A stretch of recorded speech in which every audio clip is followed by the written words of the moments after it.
not necessarily does that. I will be dealing with severe community-acquired infections. As the name suggests, these are those infections which have been acquired directly from the community. But not necessarily does that happen in real life also, because there are quite a few times when the patient has been in the hospital but now is at home and then is coming to the hospital after, say, a month, which have been acquired directly from the community. But not necessarily does that happen in real life also, because there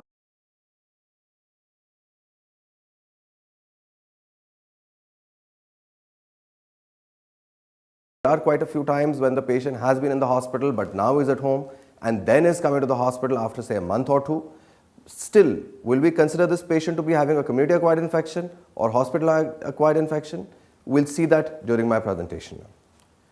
Amongst the various infections being acquired from the community, respiratory tract infections form the biggest chunk of infections that occur. They account for nearly 35 to 57% of the total infections. Abdominal sites are to follow till about 23%, urinary tract infections followed by skin and soft tissue infections. Community-acquired pneumonia is the #1 leading cause amongst the infectious diseases resulting in death. It's the 6th leading cause of death in more than 65 years of age group. Along with influenza, it forms the 8th leading cause of death overall in the United States of America. It affects nearly 4 million adults in the United States of America, resulting in 600,000 hospitalizations per year. Unfortunately, we don't have such data from our own country, but I don't think we would be far behind as far as the proportions are concerned. This accounts for nearly 36% of the patients ending up in the ICU, of which the mortality would vary depending on the site of care. The highest mortality is seen in those patients who are admitted in the ICU, who are on vasopressors, who are being ventilated, while the mortality goes down if the patient is just being monitored in the wards, or in the OPD, the mortality is even lesser, which is about less than 1%. The mortality usually occurs because of refractory hypoxemia, refractory shock, and multi-organ failure, despite instituting appropriate treatment. Since the mortality is so high, it is very important to stratify the patient according to where the patient needs to be managed, whether the patient needs to be managed at home or in the hospital, in the wards, or in the ICU. So how do we do that? There are various risk stratification scores that need to be considered when deciding the management or the site of management for the patient. One of them is this pneumonia severity index, which takes into account the demographic factors, coexisting illnesses, physical examination, whether the patient has an altered mental status, blood pressure, temperature, pulse, laboratory and radiological findings. And then each of these parameters is given a score. According to the score, it is decided what is the risk of mortality in such a patient and where should the patient be monitored. But it's a very complex kind of a tool for stratifying and cannot be used in an OPD basis on a day-to-day basis. It relies heavily on age, and of course, it does not consider COPD and diabetes, which are two very common comorbid illnesses that we encounter in our daily practice. A very simple tool that we all use very often is this CURB-65, where C stands for confusion, B stands for a blood nitrogen level more than 19, respiratory rate of more than 30, systolic blood pressure less than 90 or a diastolic blood pressure less than 60, and age more than 65. CURB-65, very simple tool to remember. Each of these points is given 1 point, and then according to the total points that are attributed to a patient is finally decided where the patient should be monitored. So if it is 0 to 1, there is a very low risk of this patient developing any complication and can be managed at home. 1 to 3, patient has a severe pneumonia and should be monitored managed in the wards. Whereas if it is 4 or 5, then the mortality is as high as 27% predicted. So such a patient should only be managed in the ICU. Yet another way of classifying it is, which is quite obvious, that if a patient has low blood pressure requiring vasopressors, or if the patient is intubated, ventilated, then again the patient has to be in the ICU. Or if there are any of the 3 of these factors, like a respiratory rate more than 30, PaO2 FiO2 ratio less than 250, multi-lobar infiltrates, confusion, disorientation, blood urea nitrogen levels more than 20, leukopenia, thrombocytopenia, hypothermia, hypotension requiring aggressive fluid management. So, any three of these factors being present would decide that the patient should be kept in the ICU and managed there. We also need to remember the risk factors that are there for pneumonia. The most common is alcoholism with a relative risk of 6. Asthma comes next. Age more than 70 years. For some reason it has been seen that even when it is between 60 to 69 years age group versus 70 years age group plus age group, the risk factor for pneumonia is much higher. Smoking, COPD, dementia, seizures, cardiovascular accidents, CHF, use of PPIs, an immunocompromised state like solid cancers, on chemotherapy, HIV, AIDS, diabetes, CKD, they would all be risk factors for acquiring a pneumonia from the community. Besides a routine X-ray that one would do to document the extent of pneumonia and also for diagnosis, we also need to have a microbiological diagnosis. So we send the sputum for examination. The smears are very important, but we have to ensure that it's a good quality sputum and not just saliva that the patient is bringing out. Bronchoscopy is not indicated in every patient, but could be done in a patient who's on the ventilator. The BAL yield is nearly 30%, whereas a protected specimen brush is 48%. You could also just send an ED aspirate or what is called a non-bronchoscopic bronchoalveolar lavage for examination. Antigen detection test should be done for group A streptococci and Legionella. It has an excellent specificity and yields results in 10 to 20 minutes. It's almost like a bedside test which can give you the exact diagnosis in a very short period. We would also like to send the samples for PCR for respiratory syncytial virus and the common pandemic influenza virus. Yet, despite all this extensive diagnostic workup, an etiological diagnosis remains elusive in nearly 40 to 70% of the cases. So in them, we have to start the patient on empirical therapy. How would you decide empirical therapy? Would be based on which are the bacteria that you're suspecting could be resulting in this pneumonia. So the most common bacteria still remains Streptococcus pneumoniae, and this is world across. H. influenza is the next to follow. Staph aureus, gram-negative bacilli form a very small percentage of the total community-acquired pneumonias that come to the hospital. Atypical agents account for nearly 1/4 of the cases where we have to consider Legionella, Mycoplasma pneumoniae and Chlamydia pneumoniae. Viruses and aspiration pneumonia are the other pneumonias that you have to keep in mind. So this is where the importance of knowing that what are the factors that could contribute towards a multi-drug resistant pathogen in a patient coming in with pneumonia. An antimicrobial therapy in preceding 3 months, present hospitalization more than 5 days, high frequency of antibiotic resistance in the community, hospitalization for more than 48 hours in preceding 3 months, home infusion therapy including antibiotics, home wound care, chronic dialysis within 1 month, family member with an MDR pathogen, immunosuppressive drug or therapy. So these are all the risk factors for the presence of a multi-drug resistant pathogen. The usual approach would be that the patient comes in with cough, fever, breathlessness, chest pain, maybe some degree of hemoptysis. We get an X-ray done, X-ray shows there's a pneumonia. Then you calculate the Curb 65 score, whether the Curb 65 score is less than 1 or more than that. If it is less than 1, then the patient can be sent back home with an OPD prescription. If it is 2 or more, then check the pulse oximetry. If the patient's oxygen levels are okay or not okay. If the oxygen level is low, then the patient needs to be admitted immediately. If there is other like a hemodynamic compromise requiring intubation, ventilation, then the patient has to be kept in the ICU. I also enlisted the entire the minor criteria. If there are 3 or more of those minor criteria, then the patient has to be in the ICU. Otherwise, such a patient can be managed in the wards. Now, antimicrobials have to be started as early as possible. We've known about that and we've heard about that repeatedly.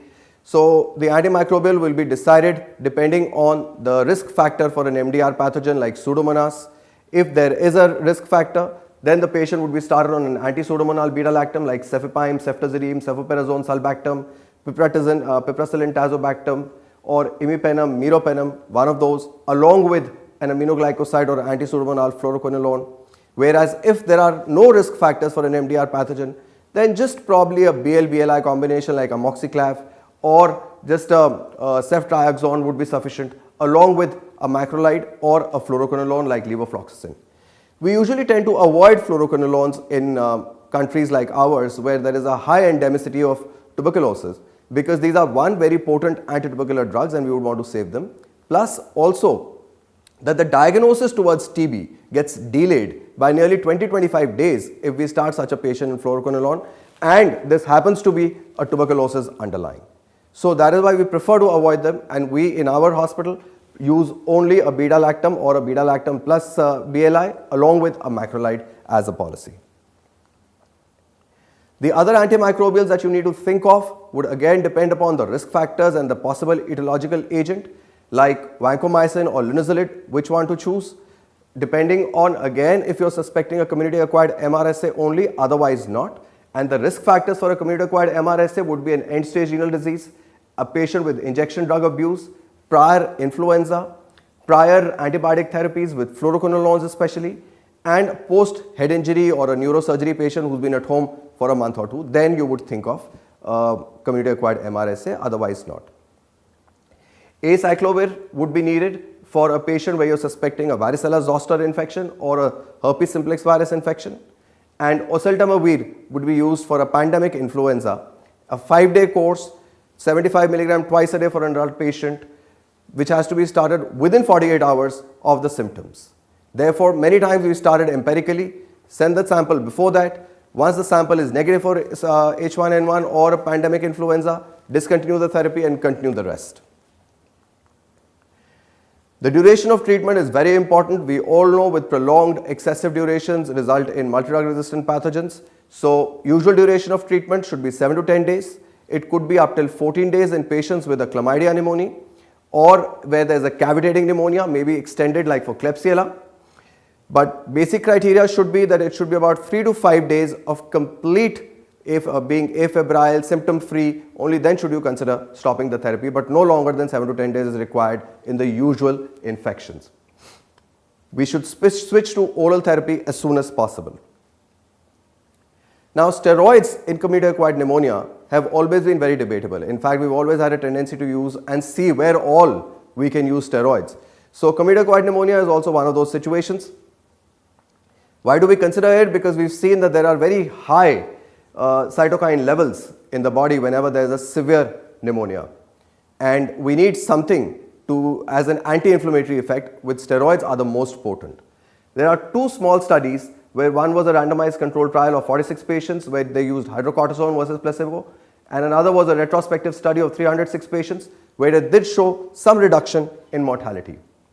This is a very recent paper from JAMA where they have considered using steroids in patients where the CRP levels were more than 150 milligram at the time of admission, and they were given 0.5 milligram per kg per 12 hours of methylprednisolone. And then there was a control group which was not given any steroids, and they found that there was less treatment failure among patients with the methylprednisolone group as compared to the placebo group. In-hospital mortality did not differ at all.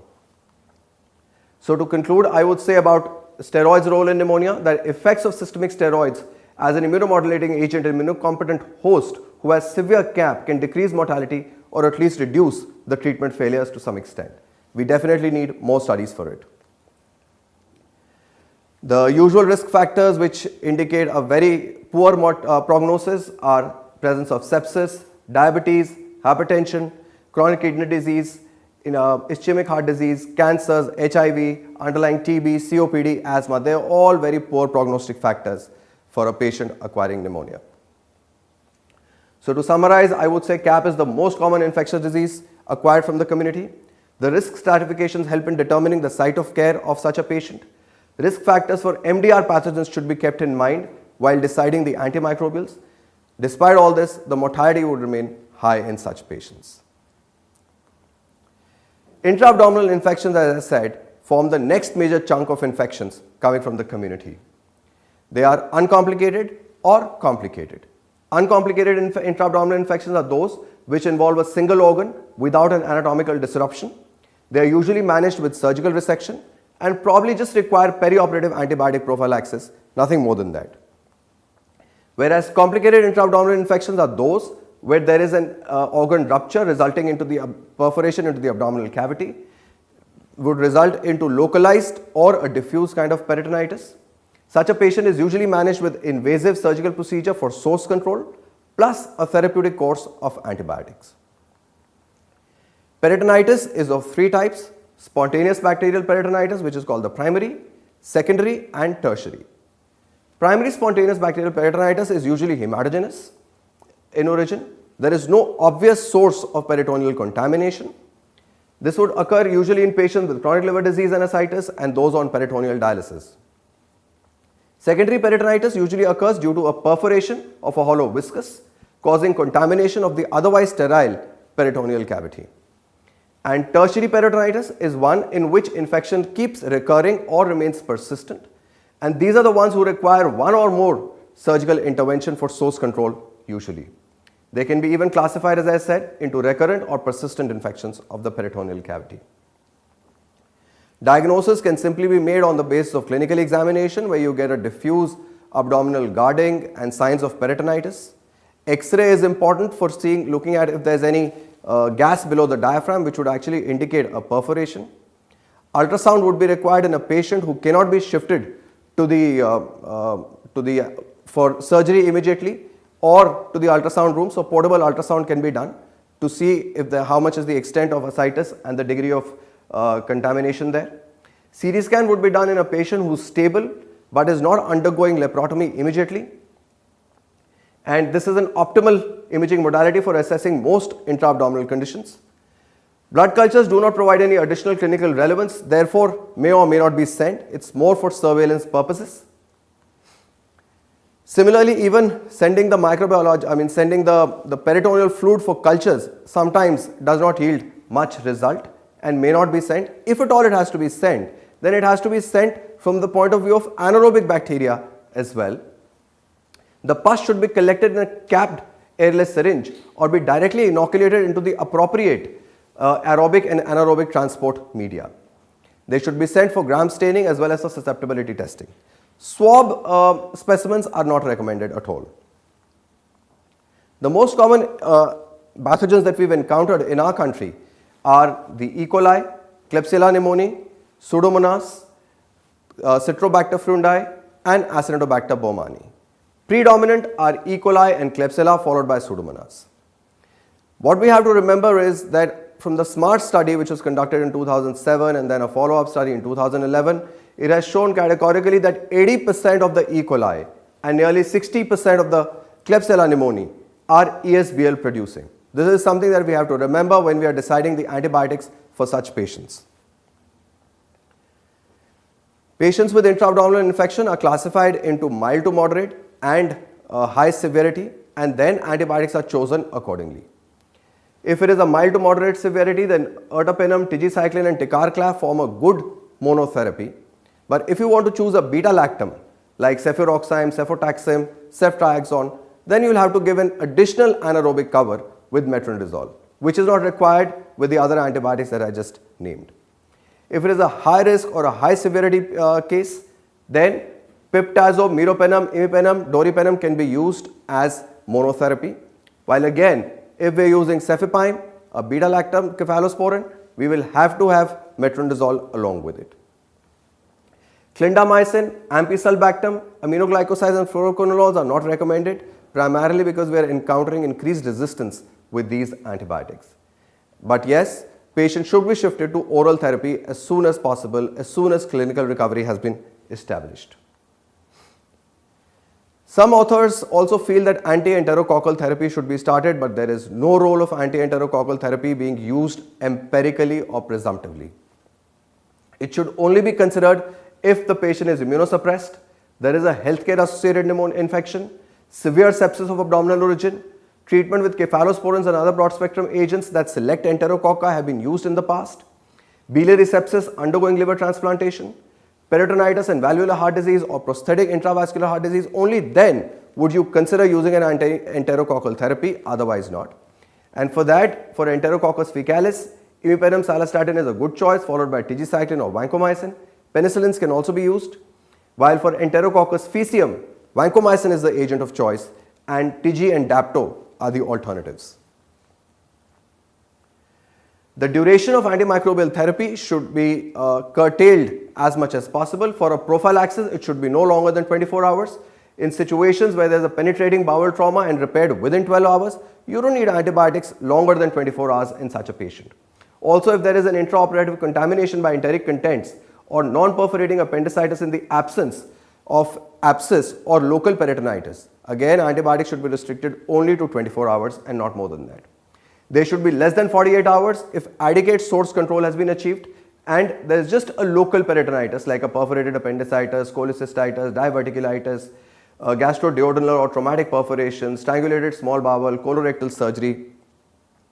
It should be expanded to 5 to 7 days if adequate source control has been achieved, but should be guided only by the intraoperative findings where you found there was extensive intensive soilage of the peritoneal cavity, marked leukocytosis, marked fever. Only then would you consider giving it for 5 to 7 days after adequate source control, otherwise not. If there is no improvement even by 7 days, then I think it's time to relook as to what is happening. Is there a residual infection? Are we dealing with a resistant microorganism? Or what are the other possible causes of failure that would need to be looked into? Source control forms a major part of the management of such a patient. It refers to any intervention directed towards the primary origin of infectious process, either operative or percutaneous. It would include something like resection of a gangrenous or perforated viscus, patching a perforated viscus, diverting the enteric stream, decompression of an overt abdominal compartment syndrome. Failure of percutaneous approaches to abscess drainage would require opening up or a laparotomy. Multiple or multiloculated intra-abdominal abscesses would require laparotomy. When would you like to do it is a major question. When the patient comes in the ER or into the hospital, you have to decide how soon would you like to operate upon him. If it is diffuse peritonitis with hemodynamic instability and organ dysfunction, you cannot be wasting time. You could start the antibiotic, get him shifted to the OR as soon as possible so that the surgery can be carried out as soon as possible. Even if the patient is hemodynamic unstable, the stability could be achieved or the measures to restore physiological and hemodynamic stability could be continued even during the perioperative period. If the patient is hemodynamically stable without any evidence of organ dysfunction, then probably the intervention could be delayed for as long as 24 hours, but not longer than that. But provided the appropriate antimicrobial therapy has been started and the patient is being carefully monitored, whether in the ICU or the wards would again depend on the severity of abdominal infection. Pancreatitis is one condition where the moment we see an elevated amylase lipase, we jump onto starting an antibiotic like a meropenem or a imipenem, but actually that is not indicated at all. An antibiotic should only be used with pancreatitis if there is clinical or culture evidence of an infection being present. The antibiotics recommended then would be piptazo or a carbapenem, and long duration of therapy may be needed in such situation because source control is not so easy with pancreatitis. Prognosis would depend on some of the host factors, like if it is an elderly patient, has been a smoker, malnourished, diabetes, cardiovascular, chronic lung disease. Males usually have a poorer prognosis. The albumin levels are low or a high severity of illness as decided by the Apache score. Prognosis would also depend on what kind of surgery the patient has undergone, what is the degree of blood loss, whether the source control was adequately achieved as early or not, what is the degree of peritoneal contamination, then also whether the patient is infested with a multi-drug resistant pathogen or not. So these are the prognostic factors. To summarize intra-abdominal infections, I would say IAI have extremely wide clinical presentations and can be challenging at times. Early diagnosis is very important. Microbiological sampling is not so important in a mild to moderate disease. Gram-negative bacteria are the predominant pathogens and should be started. Monotherapy is as effective as a combination therapy. Surgical management plays a pivotal role and is generally the decisive factor in the outcome. Next infection that I will be dealing with is urinary tract infections. Up to 60% of the female population will experience at least one symptomatic UTI at some time during her life. Up to 10% of the women in the United States have at least one episode of symptomatic infection each year. Recurrent episodes are common. The peak incidence of symptomatic infection occurs in young, sexually active women between 18 to 24 years of age.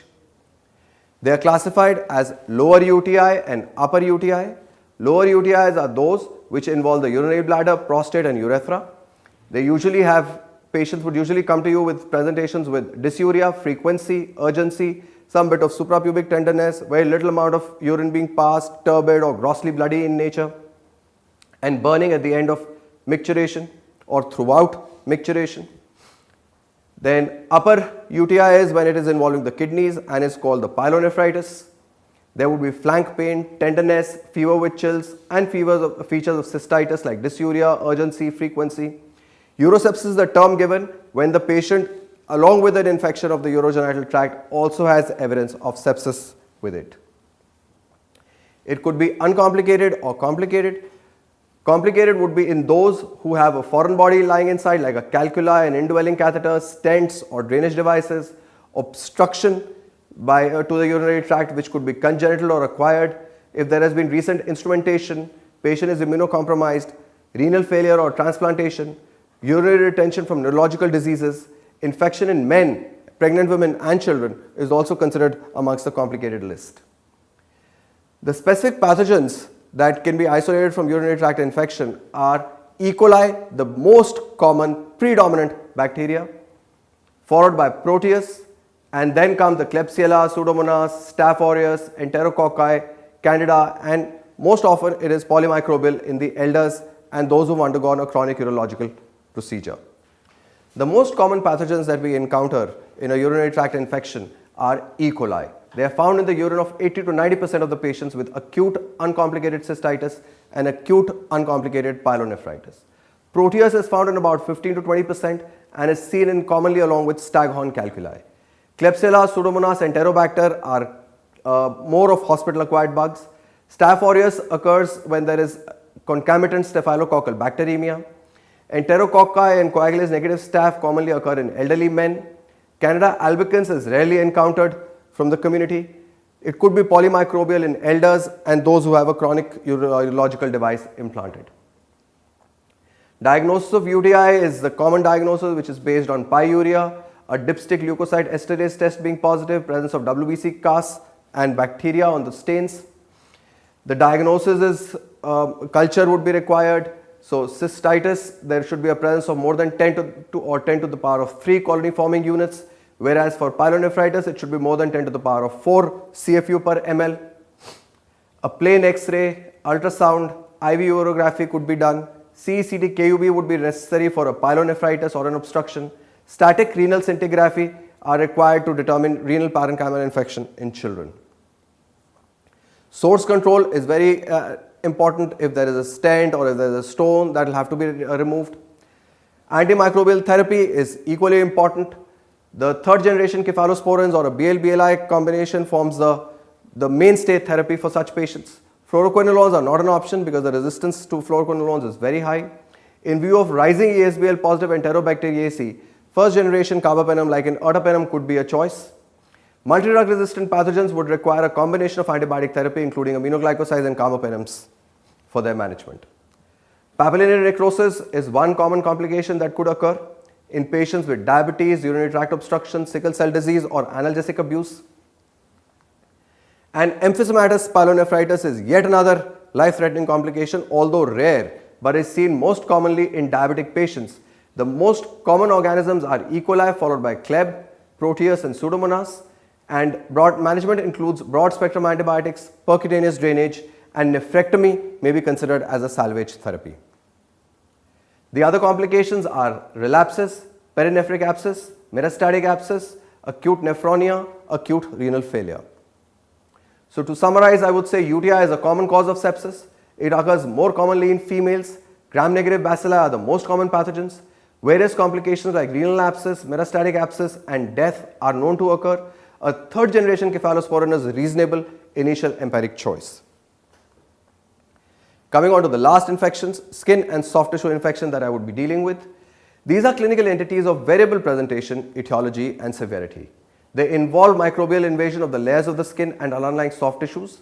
The minimum diagnostic criteria is presence of erythema, edema, warmth, and pain or tenderness. The estimated incidence is 24.6 per 1,000 person years, and there is an increased prevalence amongst men and those between 45 and 65 years of age group. There are various risk factors to acquiring a skin and soft tissue infection, amongst which systemic, like the comorbid illnesses, diabetes, cirrhosis, neutropenia, critical illness, immunocompromised state, etc. And for local would be the presence of Staphylococcus aureus and oblique or beta hemolytic streptococci in toe webs, leg erosions or ulcers, or a prior sphenectomy. SSIs can be classified into various syndromes, purulent and non-purulent. The purulent ones are the furuncle, carbuncle, and the abscess, which need to be drained immediately. For non-purulent, there could be cellulitis, which involves the deeper dermis and subcutaneous fat, impetigo, erysipelas, which involves upper dermis and superficial lymphatics, and necrotizing fasciitis, which includes the deeper tissues that result in progressive destruction of the muscle, fascia, and the overlying subcutaneous fat. The severity is judged or determined according to the systemic manifestations of fever, hypotension, altered mental state, the site of lesion, supposing there is a whole hand involvement or the head involvement, which is more severe as compared to lower limb involvement. A large and rapidly progressing lesion would be considered as severe. Presence of bullae, hemorrhage, disproportionate pain, anesthesia, crepitus, or rapidly progressive character would all suggest a very severe disease. So the indications of hospitalizations are usual if there is evidence of systemic involvement like tachycardia, temperature being high or very low, blood pressure being low, CRP being high, marked left shift on the leukocytes, elevated creatinine, low serum bicarbonate, CPK being twice the upper limit of normal, and rapidly progressing cellulitis, worsening infection, tissue necrosis, severe pain, altered mental state, tachypnea, renal failure, hepatic, these are all the usual indications for hospitalization. We know the usual bacteria on the skin that can be isolated are the coagulase negative staph, Staphylococcus aureus as a transient colonizer, diphtheroids, yeasts, but the pathogenic bacteria, the ones above the waist most commonly are Staph epidermidis, Corynebacterium, beta hemolytic streptococci, groups A, B, C, G, and F. Below the waist are gram positives predominantly, followed by gram negatives, the Enterobacteriaceae and the Enterococcus species. These are the risk factors for community-acquired MRSA which need to be kept in mind while deciding the antimicrobial therapy, whether the patient should be given an anti-MRSA cover or not. So athletes with close physical contact, military personnel, children, Native Americans, HIV positive, males having sex with males, prisoners, young sexually active, family contacts, recent hospitalization. Again, these are basically the same factors for an MDR organism which need to be kept in mind. Cultures should be taken from as deep in the wound as possible to avoid contamination with skin flora. Needle aspirates or punch biopsies can be sent. Direct gram staining should be performed on all cultures. If wound exhibits signs of anaerobic organisms, then the culture must be taken for anaerobic bacteria as well. Blood cultures are positive in less than 5%. X-ray is needed for bony involvement, osteomyelitis, gas or fluid levels in the clostridial infections. Ultrasound is done to check the fluctuance and the crepitus. CT scan and MRI may be required for a detailed exploration of deeper soft tissue, only to see the extent of the deeper tissue involvement. Now, necrotizing fasciitis is a very serious illness. It can be classified into two types, type 1 and type 2. Type 1 is usually mixed infection with anaerobes plus streptococci or Enterobacteriaceae. It progresses within hours to days. It's associated with marked pain, tenderness, swelling, crepitus, and foul smell. For example, the Fournier's gangrene. And the risk factors are diabetes, peripheral vascular disease, immune-compromised status, and recent surgery. Whereas necrotizing fasciitis type 2 is usually occurring with a group A streptococci, which are called the flesh-eating bacteria, and Staph aureus. They progress over a few days but are often associated with a toxic shock, bullae, or no crepitus at all. Pain is out of proportion. The predisposing factors are a history of skin injury, laceration or burn, blunt trauma, recent surgery, childbirth, injection drug use, and varicella infection. Blood cultures are positive in nearly 20 to 60% of the patients with necrotizing fasciitis, and histopathology would reveal extensive tissue destruction, thrombosis, abundant bacteria, and infiltration of acute inflammatory cells. CT and MRI may be done to identify the extent of the disease. Treatment requires early surgery and debridement, antibiotic therapy with a carbapenem, oblique a BLBLI, plus clindamycin for its antitoxic effect, plus an anti-MRSA drug. IVIG, that is the intravenous immunoglobulins, could be considered as neutralizing antibodies against some streptococcal superantigens and clostridial toxins. Toxic shock syndrome is another life-threatening condition which occurs rarely but is usually associated with high fever, severe hypotension, diffuse erythroderma, mucous membrane hyperemia, pharyngitis, diarrhea. It may progress very rapidly. Usually there is a 3 or more organ involvement which is very sinister. GI, renal, hematological, CNS, hepatic, they could all be involved. Severe electrolyte imbalance and shock are the usual complications. They usually occur in patient who's had a recent baby, recently had some surgery, leaving a diaphragm or a cervical cap in for 36 hours or longer, wearing the same tampon for longer than 8 hours. It has also been reported in those following a nasal surgery where nasal packing has been done, but again very rarely. The usual pathogens are Staphylococcus aureus and group A streptococci. The treatment is basically supportive, resuscitative. The specific treatment for streptococcus is clindamycin with a carbapenem or a piptazo, but it will have to be tailored depending on what the culture finally comes out to be. Immunomodulators like TNF-alpha inhibitors are debatable whether they should be used or not. If it is a methicillin sensitive Staph aureus, then clindamycin plus an oxacillin, nafcillin or cefazolin could be used. MRSA is present, then clindamycin with vanco or linezolid or even daptomycin could be used in this situation. Clindamycin here is being used for its anti-toxic effect and not as an antibiotic as such.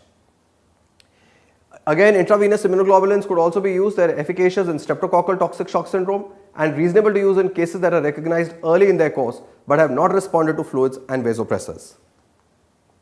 So to summarize, I would say that innocuous skin rash can also be life-threatening and should not be ignored. Gram-positive cocci are the predominant pathogens, especially above the waist. Risk factors for community-acquired MRSA must be kept in mind while planning the antimicrobial therapy. And clindamycin and IVIG can be considered for life-threatening necrotizing fasciitis and toxic shock syndrome, especially by the streptococci bacteria. Thank you so much.